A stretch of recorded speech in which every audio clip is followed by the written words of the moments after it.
Thank you for coming to this session. Georgetown University is committed to standards promoting speech and expression that foster the exchange of ideas and opinions. While it recognizes that not everyone may share the same views of the speakers, it is expected that everyone in attendance at this event respects the right of the speakers and the organizing groups to share their perspectives and ideas, but not causing a disruption to the event's activities. At the conclusion of the panel or discussion, there will be a question and answer session during which you may ask questions and engage in dialogue. Please be sure to phrase your comments in the form of a question. In the interest of time, we ask that each person be concise and ask only one question. Greetings, everyone. My name is Rochelle Davis. I'm the Sultan of Oman Chair and Associate Professor of Anthropology here at the Center for Contemporary Arab Studies at Georgetown University. We have many institutions, parts of Georgetown that are co-sponsoring this afternoon's event, whatever time of day it is. Good morning. Good morning.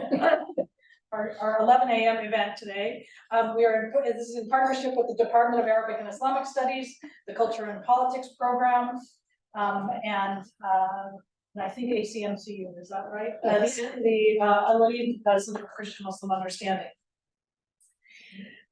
We have changed the title. Professor Gordon has changed the title to Gaza and Decolonization. Human rights are not enough. And so I will give a bio of Dr. Gordon and then he will begin his presentation. After teaching for 17 years at Ben Gurion University in Israel, Neve Gordon joined the School of Law at Queen Mary University of London. His research focuses on international humanitarian law, human rights, and the ethics of violence, and the Israeli-Palestinian conflict. His most recent publication is titled Human Shields, A History of People in the Line of Fire, University of California Press, and it was written with Nicola Perugini, and is the first book on the legal and political history of human shielding. His other publications include Israel's Occupation, University of California Press, 2008, The Human Right to Dominate, Oxford University Press, 2015, 2 edited volumes on torture and marginalized perspectives on human rights, and many other academic articles and book chapters. Dr. Gordon is currently working on a project that examines civil society wars. He has been a member of the Institute for Advanced Study in Princeton, a visiting scholar at the University of California, Berkeley, Brown University, the University of Michigan, and the School of Oriental and African Studies, and he is currently a board member of the International State Crime Initiative. Dr. Gordon will begin with a presentation, and then we will follow up. We'll open up the floor for questions. We will encourage current students to raise your hand and ask questions since your class is here for this event. If you are joining us in person, raise your hand and we will address as many of you as possible. To our online audience, you should ask your questions using the Zoom Q&A feature and we will direct them to Dr. Gordon. If you have any technical issues, those of you who are online, sorry you can't see me, please email coco.tate, T-A-I-T, @georgetown.edu, and that information will also be in the chat. And so please join me in welcoming Dr. Neve Gordon. Thank you so much. I'm thrilled to be here, honored to be here, and I'd like to thank Elliot, Kate, Rochelle, and Frida for making this happen. As Rochelle said, I decided to change the topic. We decided on a topic several weeks ago, but due to the unfolding events in Israel-Palestine, I decided to change the topic and try to connect the original topic to what's going on in Gaza. I'll talk for about 25-30 minutes, and then we'll open it up for a kind of conversation. I would like to preface with a note, maybe following up on what CULP read, and I'd like to also thank them for all the administrative work here. But what has been going on in Israel-Palestine for the past few days is, for many people, very painful, including myself. I've lost 3 friends in the past few days, and I have another one that has been kidnapped. I know many Israelis that have lost a lot of people, and I know many Gazans that have lost a lot of people, and I'm sure at least some of you also. And so what I'd like to say, I might say things that maybe for some sound problematic, or and maybe in the Q&A people will say things that others disagree with. All I ask is that we respect each other and that we have a conversation that is respectful and honorable for everyone. I'd like to actually begin with what I did yesterday. Elliot here took me to the African American Museum, and since the last time I was in DC is probably a decade ago, it didn't exist then, and I really wanted to see it. I made it somewhere to the middle of the second floor. Do any of you have been there? After several hours. And I want to say three things, three impressions that I had from the museum, and then slowly connect them to the talk. So the first one is that structural social change takes a long time, often a very long time. And yes, African-American slavery does not exist today, and Jim Crow does not exist today, but structural racist violence still exists in the United States. And this is a long process, and I think any structural social change, whether it is slavery or women's rights or workers' rights, is going to take a long time. The second, and you can see that in the museum, of course, it's long period. The second is that the resistance to slavery and later to Jim Crow was multifaceted and took on many forms. It included education, changing the media. It included thousands of protests, legal petitions, et cetera, and it included violence. Quite a lot of brutal violence, definitely brutal violence carried out by the white supremacists in the South, but at times also brutal violence by the slaves against the slaveholders. And we need to acknowledge that violence is often, and practically I would say in every case that I've studied while studying human rights in different areas around the world, violence is often not only a tool of oppression and domination, but is also a tool of emancipation and liberation. And finally, if you take a certain exhibit in the museum, regardless which one, and you look at it, you of course learn something from it. But to actually understand the history of slavery in the United States, you need to see the museum as a whole and to get the complexity of it and so forth. And so we have in the museum practically hundreds, if not thousands, of stories of slavery and the resistance to slavery.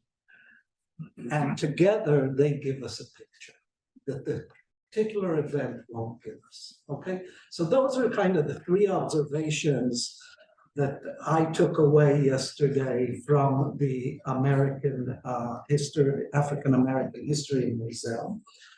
And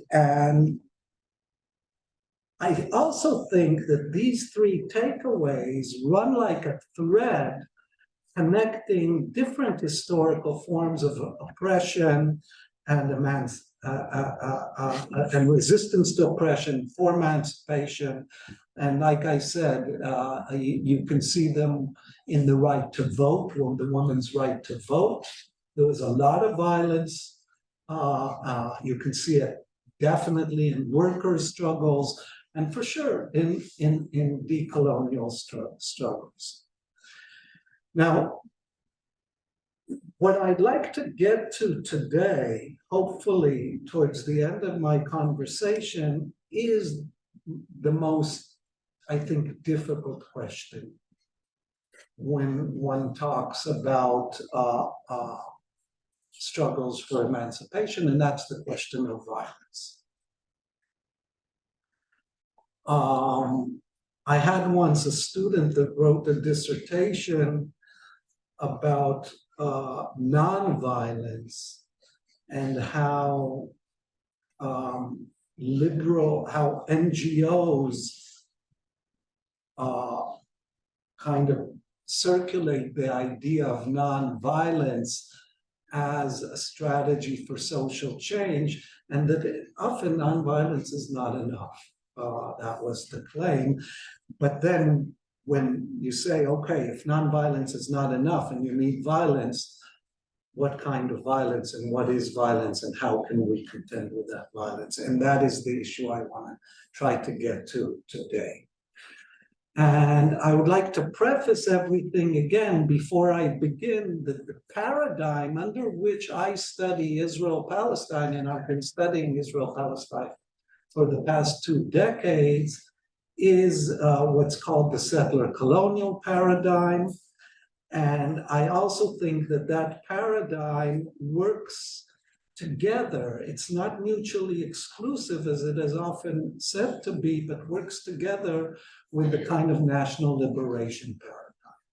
So the Zionists see this struggle as a struggle of 2 groups that are struggling for national liberation.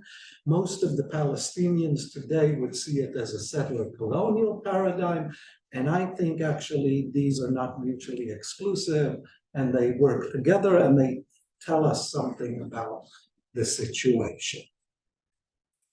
And so from my perspective and from the perspective of most Palestinians and many progressives, including progressive Jews, the Palestinian struggle we are witnessing today, what we're witnessing today in Israel-Palestine is a struggle over settler colonialism. And it is unlike the struggle of the African Americans, and it is also unlike many other struggles against settler colonialism, and yet at the same time there are many, many places where they do interact. So there's the specificities of each struggle, and there is the commonalities between them. Now, personally, I've been, as Rochelle introduced me, I've been teaching in academia almost 25 years. No, 25 years, since 1998. And throughout my academic career, I never found academia, don't tell your teachers here, I never found academia totally satisfying. And always part of my life is dedicated to struggles for social justice. And so even before I did my PhD, I began working in human rights. I first worked in human rights in Gaza, and for about a year, I would go every week to the Gaza Strip once a week and collect testimonies of human rights violations in the Gaza Strip. I'm talking in the beginning of the first Intifada around 1990. As the first Intifada erupted, a plethora of human rights organizations came into being, NGOs. The first Palestinian Intifada brought human rights to Israel-Palestine in many senses. And one of these NGOs, Physicians for Human Rights Israel, hired me to be its first director. And I was its first director when I was in my mid-20s. And I worked in that organization for a couple of years. And then I decided to go and do my PhD in the United States. I did it in your competitor, Notre Dame. Anyway, I did my PhD. I returned to Israel, Palestine around 1998, and I start parting ways with human rights. That's, if I look back, I don't think I would have told the story this way then, but if I look back, I parted ways with human rights, and I became among the founders of a grassroots movement called Ta'ayush, which means living together. And it was a Jewish-Palestinian resistance movement during the Second Intifada. Later on, I had children, and when I had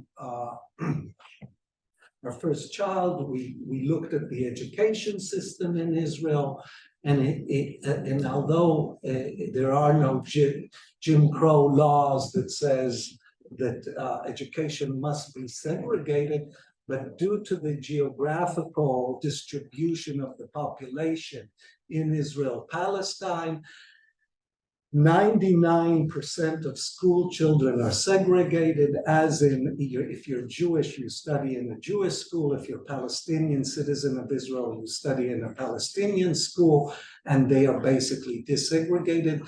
And again, with a group of friends, we created a desegregated Jewish-Palestinian school. And today, when I'm in the UK and have been living in the UK for the past 6-7 years, I am now an officer in what's called the British Society for Middle Eastern Studies, which is the kind of sister organization of the Middle East Studies Association here. And I'm the chair of its Committee on Academic Freedom. And in that role, I have been trying to struggle against, maybe you haven't heard of it, a certain definition of anti-Semitism, the IHRA definition of anti-Semitism, and its attempt to silence any, silence Palestinians and pro-Palestinian activists. Now I'm telling you all this, not only to tap myself on the shoulders, but to actually say that all of these, I see all of them as anti-colonial struggles in different ways, okay? And that anti-colonialism or decolonialization can take on many forms. And in that sense, it kind of echoes what I saw at the museum yesterday, right? You had people that created African-American newspapers, and you had people that were very invested in the education of African Americans, and et cetera, et cetera, et cetera. Now, so all this was a long introduction to my talk, which is based on a paper written with Catherine Rottenberg, who is a professor of feminist media studies at Goldsmith University of London, and she is the author of The Rise of Neoliberal Feminism and one of the co-authors of a small book called the Care Manifesto. And in this article, we begin with a discussion of many critiques of human rights. And human rights have been criticized. I don't know if you've studied this yet, but if you will study human rights in your degree, like a few courses, you'll see there's a whole range of critiques against human rights, emerging probably originally from Marxist critiques and the Jewish question, but later on taking on different forms, whether they are post-structuralist critiques, governmentality critiques, and so forth. And we kind of outline some of these critiques, and then we hone in on one critique, and that is a critique on the subject of human rights, the subject, the human subject of human rights. What is the subject that human rights imagine? And again, there are many critiques of the subject of human rights, but we are interested in one critique, or we actually develop one critique. And that is that the subject of human rights, meaning us, we are the subjects of human rights, is imagined as either dependent or independent, okay?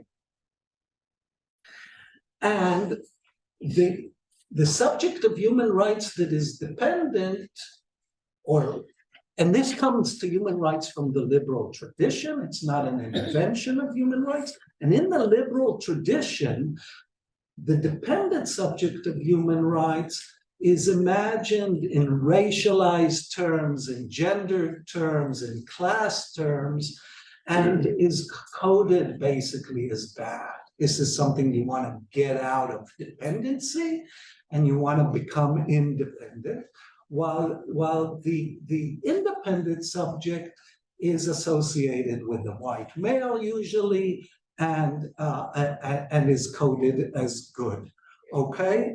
And we begin with that and claim that that is a fiction. And to explain why it's a fiction, let me take you to the pandemic. I mean, in the pandemic, what became obvious, I think, to everyone in the pandemic is that even the wealthiest and even the most privileged is dependent. No one is independent.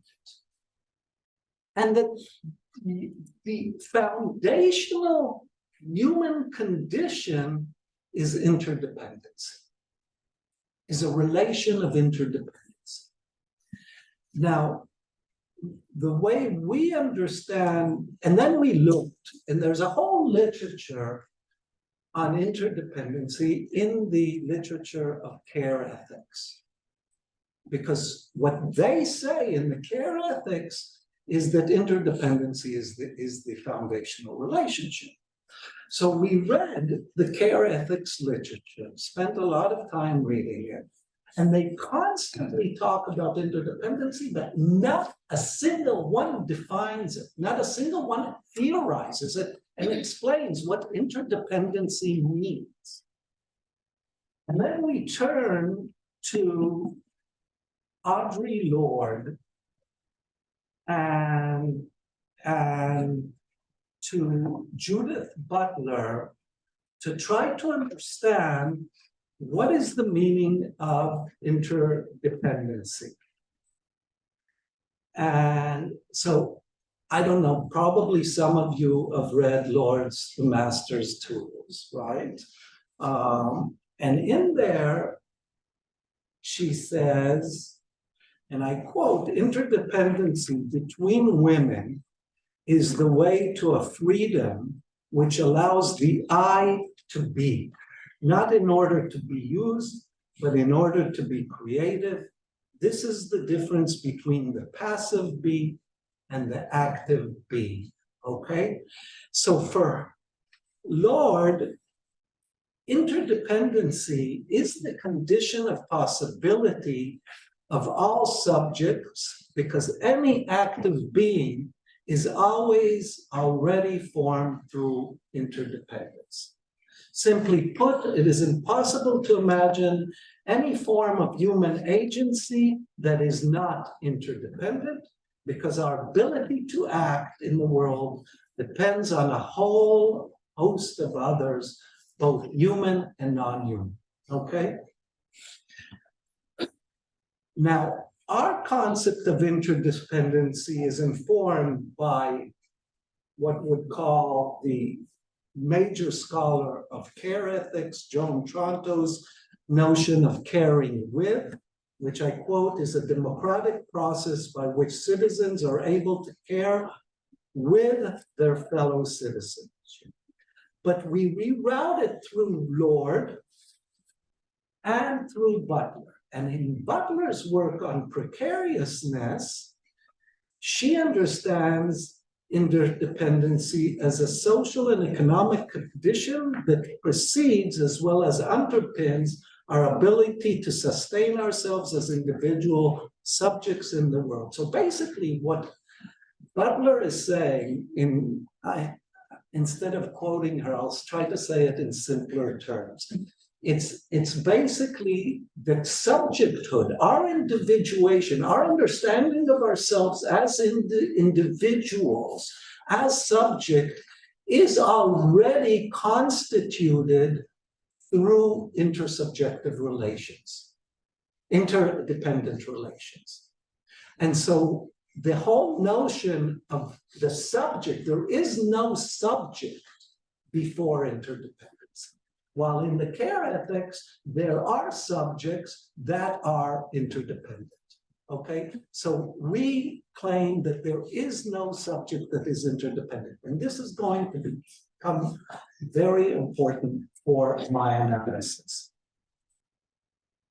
Now, so if I go back to the analysis, one of the claims in the article is that human rights, because they kind of put up subjects as either dependent or independent, they disavow the condition of interdependency and enhance a vision of independence, which is ultimately a fiction, because no one is independent, okay?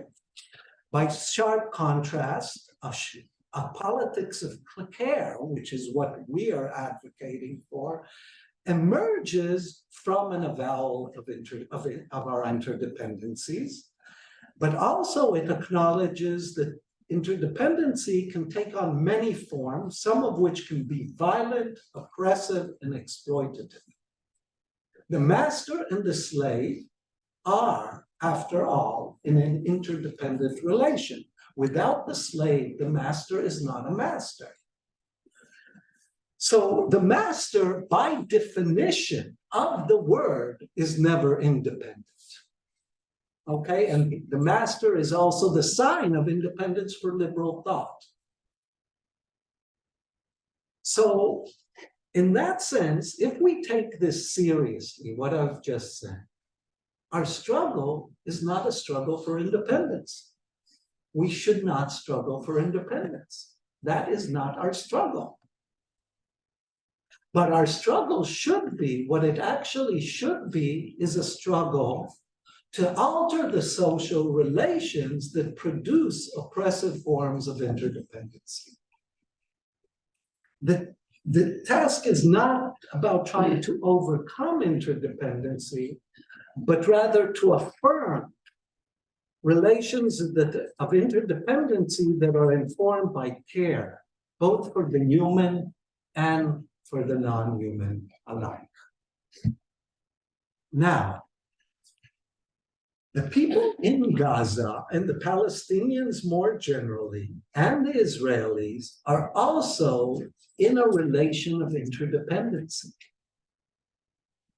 And for decades on end, have been trapped in horrific social relations informed by violence, oppression, and exploitation. So the question we need to ask ourselves is not how to ensure Palestinian independence, which is how the Palestinian struggle is now conceived,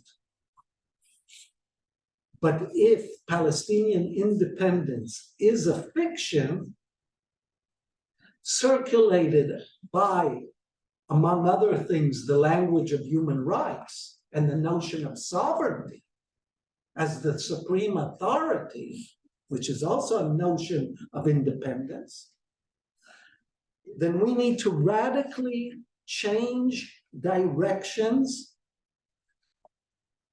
and think of the relations of interdependency between the two sides, and it should inform our struggle and any struggle of decolonization. So usually when people think of decolonization, they think of a struggle for self-determination. They think of a struggle for independence. And I'm saying, no, let's not think of a struggle for independence as an act of decolonization. Decolonization is not about separation. It shouldn't be about annihilating or removing the colonizer and achieving independence. but about dramatically altering the relations of interdependence. And if you accept that, then we are looking at what is going on in a very different way.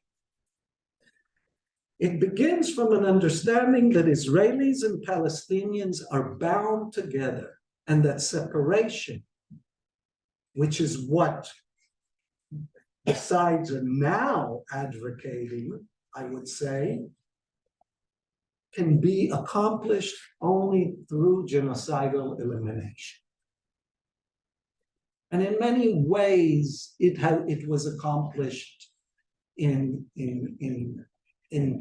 other settler colonial examples, but I would hope that this is not what we want to, our direction. So if genocidal elimination is not the objective, and interdependency is the condition, the fundamental condition between the two sides, and the independence is a fiction produced through the disavowal of interdependency, we need to begin by avowing the interdependency between Israelis and Palestinians, revealing precisely how it is currently structured, this interdependency, and investing our energy into how to dramatically alter the oppressive and violent relations of interdependency that exist. Again, this is a very different project than the project of human rights. And we claim and we suggest that it needs to begin with the politics of care. Now, my time is running out, so I'm going to say just a few words on the politics of care and how to go about this, and finalize with something on violence, and then we'll open up. So I'll not enter a kind of long discussion of the politics of care. I'll happy to discuss it more in the Q&A, but we take the cue from the Care Manifesto, which Catherine was the core author, and basically what they do in the Care Manifesto is they say that the world needs to be organized around the principle of care.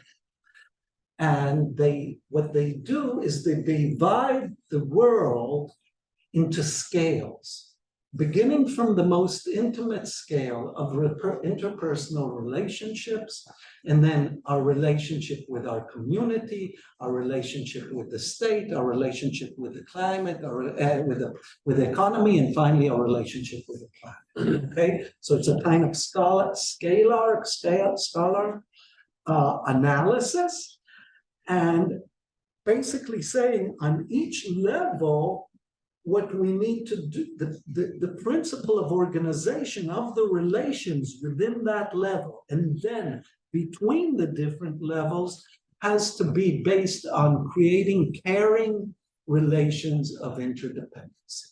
And just to give you a very kind of small example of what that means, so if I look at the first level, at the individual level, what they want us to think, and what we're pushing for, is to change, beginning with changing what intimate relationships mean, in the sense that we often think about it as caring for kinship, caring for our family, for our children, for our partners.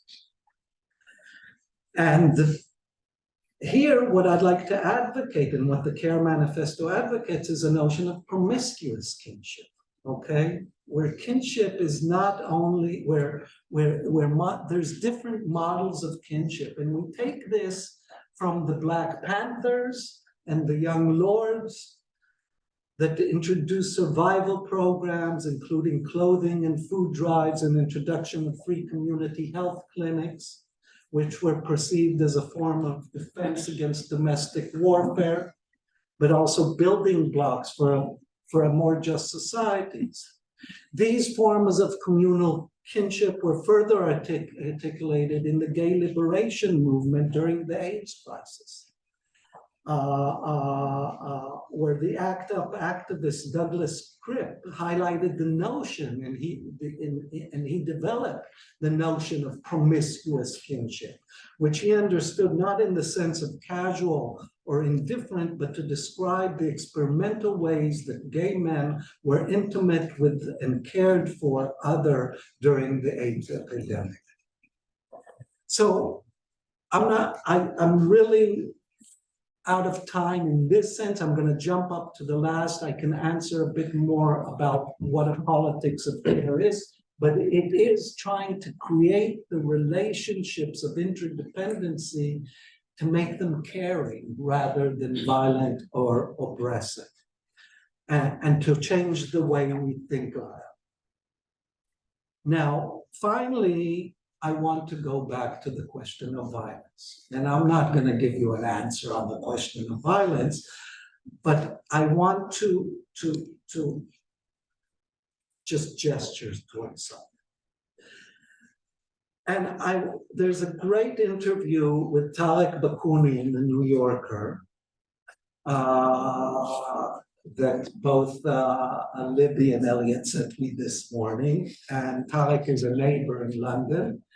And he says that colonial violence instills dehumanization both in the oppressor and the oppressed. Okay, so the interdependent relations of oppressive violence, which is the colonial violence, that instills a form of dehumanization in the colonizer and the colonized. And so we need to think of a kind of abolitionist project towards these relations, a project that aims to abolish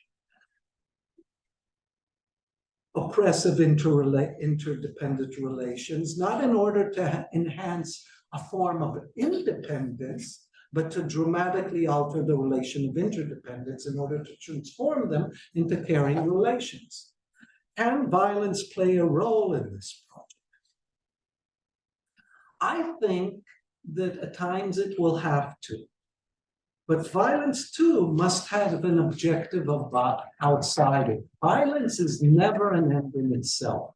It is an instrument. And its direction, what pulls it, what kind of or drives it, has to be caring interdependence. If what drives it is my independence at the expense of your independence, then, excuse my French, that's fucked up. If what drives the violence is a way to introduce and create caring interdependency, and that is the only way to dismantle violent relationships of interdependency or oppressive relations of interdependency, then yes, violence might be the only way forward. So I'm going to stop at that because it's over the time that I was thinking of talking. And happy to hear from you guys and from you guys.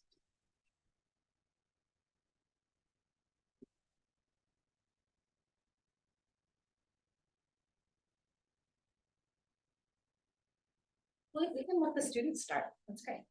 Do you want to introduce yourself? Yeah, and say so I'm Kate Chandler. I am the director of the Culture and Politics program. I am here if you need me to jump in with questions. I have a number of them.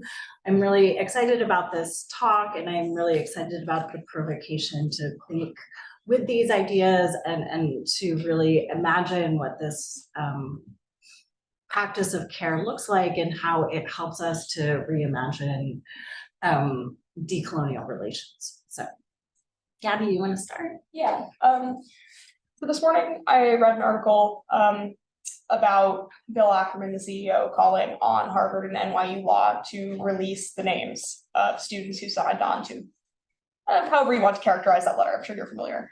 How do you think? But no, explain to everyone what it is, because not. Yeah. Okay, Okay, so Fox News would label it as pro-Hamas. I think CNN is labeling it as like pro-Palestinian, but basically students who signed on to public letters saying that, like, condemning Israel's actions, basically. And Bill Ackerman, a CEO, I forgot of what company, some rich thing, is calling for Harvard and NYU law to release the names so that they can blacklist those students from being hired. Some people have already like lost offers that like had their names attached to it, like not behind sort of like a black box. And I guess I was wondering how you think the politics of care like fits into that. Like, one, whether or not like we ought to be comfortable putting our names like on letters like that, like if we agree with the politics, or if universities have an obligation to like shield those names, but also like corporations' obligations to like blacklist students if they think like if the politics are bad in their view. I mean, I think like sort of abstracting like from the content of the letter, because I think we can imagine a lot of different conceptions of it, like one where it maybe is correct, maybe it's not. Like I don't know, I think that can come in a lot of forms, but It's a great question, and I think there's many layers to what you're saying here. And I don't think I'm gonna deal with all, I'm sure I'm not gonna deal with all the layers. But I've been dealing with similar questions with this definition of anti-Semitism, which is the IHRA definition. And what the IHRA definition of anti-Semitism changes, and it's related to that exactly, it changes the traditional definition of anti-Semitism, which was kind of dehumanizing tropes, dehumanizing tropes of Jews, of like, and the whole idea that, or vilifying tropes of Jews, the whole idea is that Jews maybe control the world, or they're and the bankers and all that, but different ideas, Holocaust denial and so forth, and expands the notion of anti-Semitism to kind of a critique, a harsh critique of Israel. And so, and the claim is that Israel is the Jewish state, and therefore, if you criticize Israel, you're criticizing individual Jews. And it basically conflates an animus towards Zionism or an animus towards Israel with anti-Semitism. And what that has done is that it basically silences any voice that is pro-Palestinian in many ways, or a lot of voices that are pro-Palestinian. Now, it doesn't do the anti-Semitism definition is also not a legally binding definition, so it doesn't do it through law. The people that criticize Israel are not actually talking hate speech, which is a violation of the law. And I think, and that's where I think I want to connect it I'm against hate speech, and I think hate speech is extremely problematic, and we need to create prohibitions against it. But it's very different than what was described in that article. It was not about hate speech. It was about aligning oneself with the side that the dominant groups in the United States are against today, right? And so I found it to be extremely problematic, and I found the university's complacency with this extremely problematic too. And a similar issue stuff is going on now in the UK. There's parallel articles now in the UK and in the US of similar things. Having said that, I do think that another layer of your question had to do with social media and how social media works. And I think we need to be attentive to social media. In my sense, the Trump age, if you want to call it, is related to this kind of discourses and conversation that we can have on social media that are very different than the kind of conversations we're having here today. Thank you. Thank you for that. That was really interesting talk. Your proposition about like moving away from the object of desire in terms of Palestinian exclusionary statehood, like independence for its own sake, separation for its own sake, given the animosity in the region with the violence, with the, the blockade on Gaza, and what seems to be the overwhelming desire of most or many Palestinians for statehood itself at all costs. In what way could we move this discussion out of the academic study of positive interdependence into actually affecting a paradigmatic shift among people themselves in favor of a politics of interdependence of care rather than exclusionary independence? And that's a big question, obviously. $64,000. Yeah. $64,000. I'll tell you, I was in a conference maybe a decade ago in Lorde or somewhere, I don't even remember. And there were these Palestinians from Lebanon that were children, grandchildren of refugees from 48. And I had a cup of coffee with one of them. And even then, I couldn't articulate what I articulated here today. But, nationalism is really problematic. You don't, even as a Jew, the social nationalists,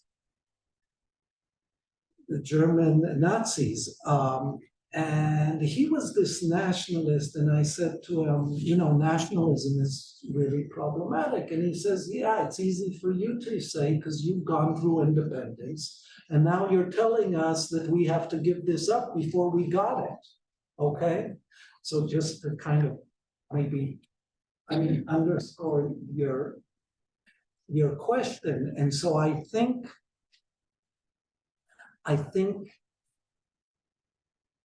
the world is in a crisis, and not Israel, Palestine is in a crisis. The world is in it's in several crises simultaneously, but it's a planetary crisis. Whether it's climate change, the AI, whether it's all these conflicts and the prospects of nuclear warfare, and it is frightening. It is frightening. And we have to begin thinking differently. And what I know is that I've been invested in the human rights world for the past 30 years, and it has not given us what it has promised. That is clear. Not only it has not given us what it has promised, I think, so if you look at Israel, Palestine, when I worked in 92, 93, 94, the situation in many ways was much better than today, but there's been all these millions of dollars going into human rights work in that area. And so, but it's not only that human rights has not worked. I think as a discourse that is kind of the hegemonic discourse of social justice, it has taken the place of other possible discourses. It has moved them out, and we can't go, who's against human rights? It's like being against apple pie, right? And that's a problem, but we have to start. So that is the starting position, to allow for other emancipatory discourses to emerge and take its place. Now, it's easy to say, and human rights have played a more important role in certain emancipation struggles. I recognize that, but they are implicated in the neoliberal project. And there's many studies showing how Hayek and Milton Friedman and so forth align themselves with human rights. And the neoliberal project is at the root of the climate crisis today. Okay, so we have to move away from that. So one way is to start making room for new discourses of emancipation. Is it easy? Fuck no. Yes, Yeah, why? I have a hearing problem. I have tinnitus, like this in my ears all the time. So you have to speak loudly. Talking about the politics of care, I googled it, the etymology of care, and apparently it's from like Old English for sorrow or grief or mourning. And I think how is that starting point from tragedy? How does that incorporate itself into reconciliation? Like how do you start independence from a point of death, more or less?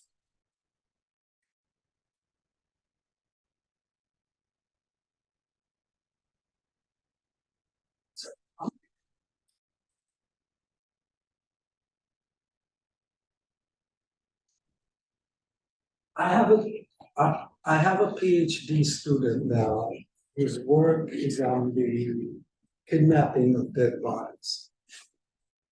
He's working Israel after it kills Palestinians, at times takes the bodies and does not let the families mourn them. And now the Palestinians did the same. So it's like this kind of, we see how these two things. And I don't see, I mean, it's exactly that. I mean, for Butler begins, she begins with grievability. And she says, some people are more grievable than others, and that's where the beginning of the problem for her is. Okay? For us, it is similar, but it begins with care because we think care is more, it's a broader concept, but I don't see a problem of connecting care to the notion of grievability and mourning. And you can see a relation also of carelessness through the dissertation my student is writing exactly towards that. So I think, I didn't know that, by the way. So first, thank you for telling me about the etymology, but I'm not sure I see a problem there.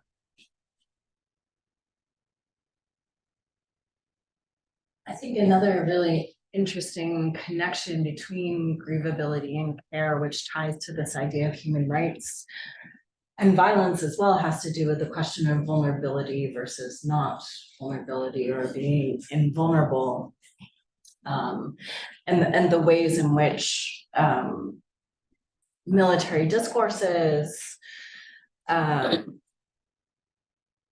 often revolve around a logic of invulnerability as the sort of basis of the state, as the basis of the nation, right? We cannot allow this ever to become vulnerable. And to me, it seems like part of the way in which this politics of care, if it were to be incorporated at on broader levels beyond the day-to-day relationships, although that is of course connected, is also the sort of relations of invulnerability between states as the fundamental goal of organizing all of geopolitical relationships. And again, I think James's critique here applies to exactly what I'm saying. It's very hard to imagine how do we work from the current system of global powers to transform this. But to me, it seems like this reordering necessarily means that we need to reconceptualize sort of given concepts in international relations theories about how states interact and operate with each other, recognizing, I think, deep interdependencies that are part of global relations that scale up and sort of scale down all the way to the networks of kinship that we form, all the way to the sort of planetary relations. And I just wanted to sort of bring back the question of violence, though, which I think makes this so difficult to work with, and especially, I guess I really see this as an important project and as a really valuable way of reorganizing relations. But I know that some feminists have also critiqued the concept of care, because of the ways in which care and the sort of valences associated with care actually perpetuates gendered relationships. Again, we can sort of, think about the idea of insisting on interdependencies in a situation of domestic violence, for example, right? This question of like what amount of violence is tolerated and why. I think there's something really important here, even as I think this problem of violence reemerges even in the concept of care. And so I'm particularly interested in what ways do we call for accountability in a form of interdependency that does not revert to liberal rights, but nonetheless asks for forms of accountability. So a few things. One about the invulnerability. I think that's what you meant. There's a parallel. You're dependent, and everyone is vulnerable. There's no such thing as invulnerable. Two, about care and gender. Yes, in the care ethics, there's a whole stream of connecting care with nurturing in a gendered way, and that's exactly what we're going against when we're saying that interdependency is constitutive of subjecthood, and it's not as if there's a nurturing subject before interdependency. And then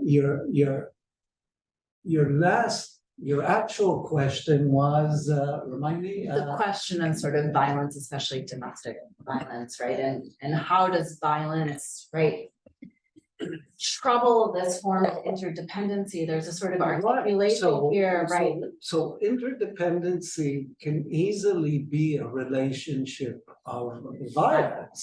That is the whole colonial relationship is a relationship of violence that is interdependent, like domestic violence that is interdependent. So how do so if we think of parallels to what I said about colonialism, what we often think of, how do we, that the woman is dependent on the man for money and for whatever, and therefore cannot exit the relation and remains in a kind of abusive, violent relation, and it takes a. But if we try to think not about making someone independent in this relationship or exiting the interdependent relation, but about restructuring the interdependent relation. That's how we have to think. And it's not necessarily, or it's not about independence, because independence is a fiction. And then that would mean that part of the processes that we would interact with would have to be different than what they are today. What they would be, I don't know. It's not really my field, but it's clear to me that the objective would be different, and there probably some of the processes to reach it would also be different.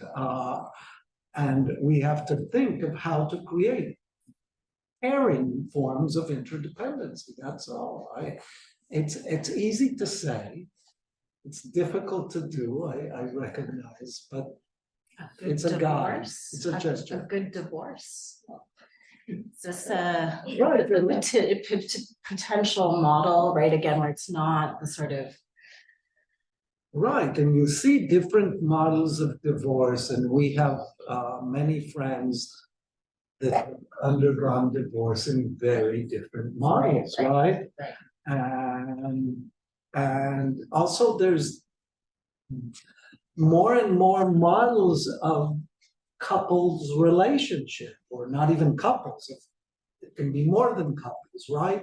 Of relationship, and there are different models that one can think of. Yes. This is shifting gears slightly, I apologize, but you mentioned earlier how 99% of kids are in segregated schools in Israel, and how you went through efforts to create a desegregated school. I was wondering what the public perceptions of these efforts were, and or we're talking about how we're going to reach a sense of interdependence. Do you think starting at the ground level in terms of education of young people is the best way to do it? Or do you think, looking back at the establishment of this school, would you say it was successful? Tell the story of the school. So to one of your questions, yes, I believe in education. I'm a big believer in education.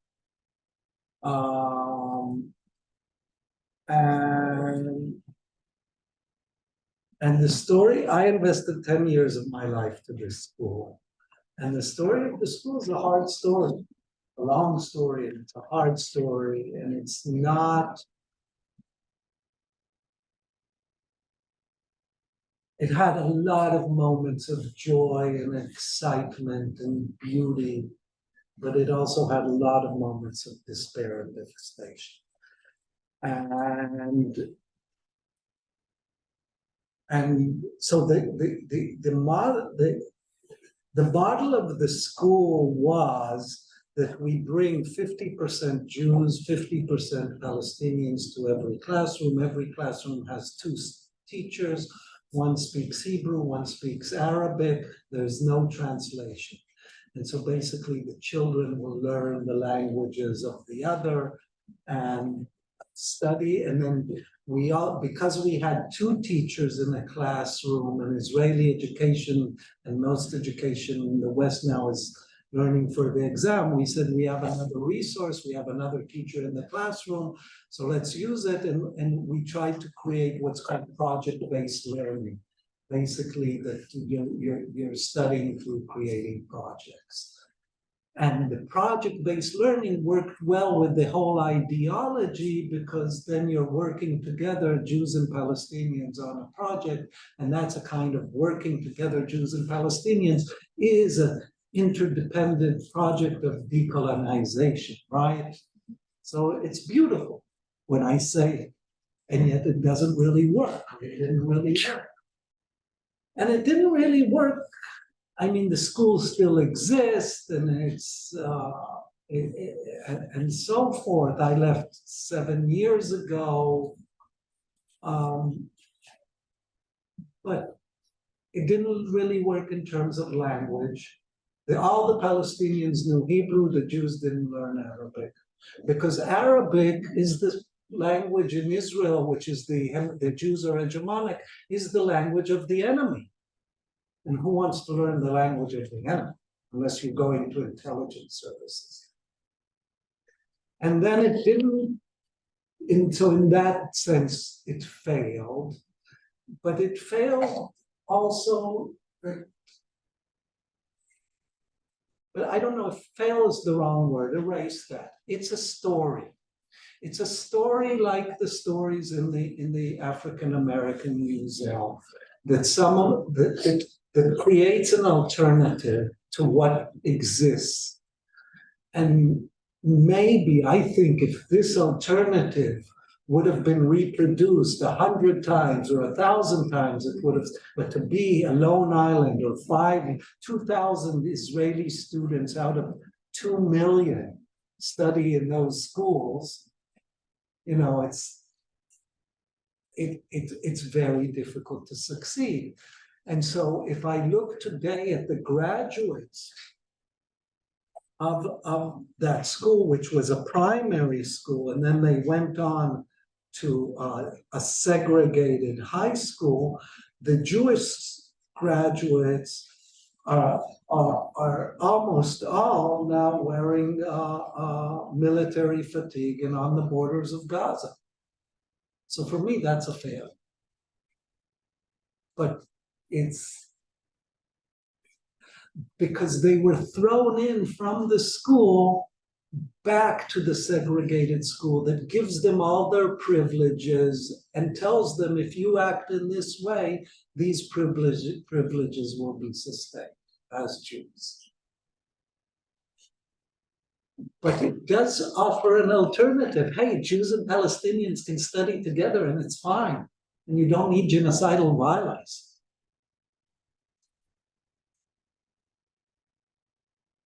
Yes. Well, Professor, I truly value your endorsement of a human discourse and critical thinking. Well, I have a couple of comments. First, I think the case of the Israeli-Palestinian conflict, it speaks to a specific set of literature in the literature of anti-colonialism or decolonization, namely settler colonialism. So this is not the British case that is based on the direct role or the French mission civilisatrice. Well, I think the only case that we might have in the literature is about settlers' relationship is this South African case. So I wonder, how do you address that in distinction from that layer of analysis that exists in the literature of anti-colonialism or decolonization? The second point about nationalism, speaking of the Palestinian nationalists. So just before you to go on, so how I relate it to South Africa? I mean, South Africa is the case that witnessed. You know, the United States, Australia, they're also settler colonial societies. Yeah. That just did the elimination really well. Yeah. South Africa didn't, but there are other examples. But so that takes me to the nationalist aspect of the conflict, because, well, I think I agree with you that nationalism is a big challenge, and at least in relation to undermining the whole notion of the liberal international order. Many professors in the United States, such as Professor Milshammer at Chicago or Steve Walt at Harvard, addressed this notion of the rising nationalist tendencies and how it challenges the liberal international order. But at the same time, the very argument puzzles the establishment of Israel it's as such, because this is Zionism that embraced nationalism and Judaism as a nationalist movement. So having said that, I think the quest for separation is also embraced by Israel itself. And as we speak now, it's not only the Palestinians who want to be separated, it's also, as you eloquently addressed, it's also the Israeli part. What is new in the analysis, as I perceive it, is the rising fanatic / extremist tendencies within the Israeli society itself. I underscore society because it's no longer about the cabinet or certain voices within the cabinet. It is the Israeli society that is leaning towards extremism. So I wonder, how do you address these issues? I mean, the second point, I think I just completely agree with you. I mean, actually, yesterday I had an article in Al Jazeera saying basically that what is now gluing the Israeli Jewish society together is this kind of the threat of genocidal violence, right? And I think it is a settler colonial situation, but it is also a kind of clash between two national groups at the same time, where each side well, particularly the Israeli Jewish side, mobilizes this kind of nationhood. With Hamas, it's more complicated, I think, because it does that, but there's also with both of them, it's more complicated. There's, in the Jewish side, there's the messianic part to it and so forth. But I agree, I think, with what you said. And in terms of the first question, I'm not sure I completely understood. I think that there have been many examples of settler colonialism in the history. And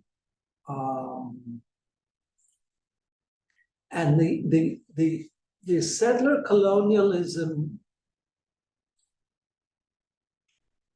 never really ends.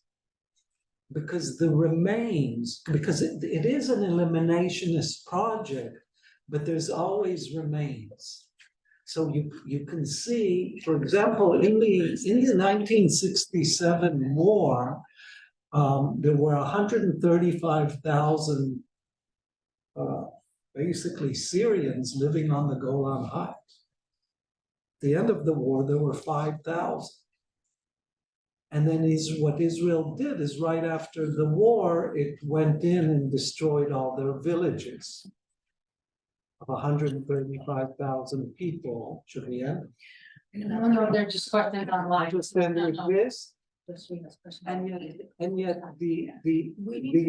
now if you hike on the Golan Heights, like if you hike in the United States, the remains of the villages suddenly are there. And the remains of this elimination project, like the remains of the elimination project here in the United States, are constantly coming back to haunt us. Yeah. We had a number of questions online, but we don't have time to answer them because at least two of us have to go teach class at 12:30, and I'm sure students have classes at 12:30. I'm not sure how to handle this, but I'll just read the questions and you can just think about them. So, in the politics of care, which is focused on life between living things, states would have to cease to be sovereign. Would interdependency require social relationships that views each human as fully sovereign instead of a state apparatus machine? That was one question. I wondered what you envision a politics of care approach looking like in Palestine, Israel. How does one implement steps towards peaceful interdependence, and who should be doing it? And this came a while ago, so you may have actually answered that one. I believe the discourse of resistance and independence might still be seen as the only viable solution, but how can we endorse the politics ethics of care as a legitimate alternative, especially with Palestinians who might see this as an ineffective way to liberate Palestine, so to speak? And there's a few more, but I'll just do one last short one because the most recent two are quite long. This one says, can you address the issue of the asymmetry in the power dynamic, and if, how, when to address that, and the oppressor versus oppressed dynamic? Sorry to the people I didn't get to the other ones. So I'll just say about the sovereignty and about the asymmetry. The asymmetry, it seems to me, I might be mistaken, that this is probably the most asymmetric conflict in the history. I mean, it is vastly asymmetric. And that is interesting, and we need to understand what comes out of that. So I had lunch yesterday with a scholar from the University of Maryland, and he came to me and said, but you know, what the Palestinians did is unspeakable. How they went from house to house and killed babies and children and women and so forth. And then I said, but you know, if we're counting deaths, then Israel kills much more women and children than the Palestinians. And he says, but the way they did it and the way he's Israeli and the way we do it is different. And I said, you're talking from the perspective of the weapons of the strong versus the weapons of the weak. Okay? And it's outrageous. You know, and when ISIS was doing all these beheadings and so forth, they're outrageous, but the United States killed many, many more. Let's be frank about it, okay? Children and women and so forth, and it's about the different arsenal of weapons each side has. It's not about the barbarity. So that, I don't know if that relates, but and then within that asymmetry, what do you do? It's I don't have an answer so much. And then just with sovereignty, I'd say, I think the notion of the subject as sovereign is part of the problem, not the solution. Thank you very much. Thank you.